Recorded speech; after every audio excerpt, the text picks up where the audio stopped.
আসসালামু আলাইকুম। এখানে আমি বড় ইসা দিয়ে আর কি আর সিম্পল করি জিঙ্গা দিয়া রান্ধিলাই। আর প্রথম রান্ধির মাঝে তেল দিছি আর কি 2 চা চামচ দিয়া, বাদে পেঁয়াজ দিছি বড় একটা, দেওয়ার বাদে ইসা বাছিয়া আর কি 10-12টা ইব দিছি। হলুদের গুঁড়া 1/4 চামচ, মরিচের গুঁড়া 1/4 চামচ, আর ধনিয়ার গুঁড়া 1/4 চামচ। বেশি কিছু দিছি না। ও দেখতে পারানি জিঙ্গা কিন্তু আমি 1 ফোন দিয়ে আর কি জিঙ্গা আনছিলাম।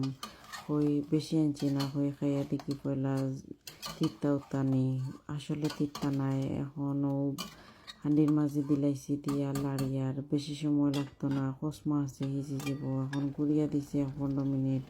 15 মিনিট বাদে ও দেখিয়ার আর কি আসলে পানি বার হয়েছে জিঙ্গা থেকে, আর হিজিও গেছে, দেখতেও ভালো লাগে। আর খাইতে আর কি পয়লা আমি বানাইবার আগে মুখ দিয়া দেখছি, আসলে কোনো তিক্তা উত্তা নাই দেয়। এখন রেডি হয়ে গেছে ধনিয়া পাতা দিয়া আর লামাই লিমু। আশা করি এই ভিডিও দেখে ভালো লাগবো। বেশি মশলা লাগে না, জাস্ট 3টা ইনগ্রেডিয়েন্টে হয়ে যায়। Thank you.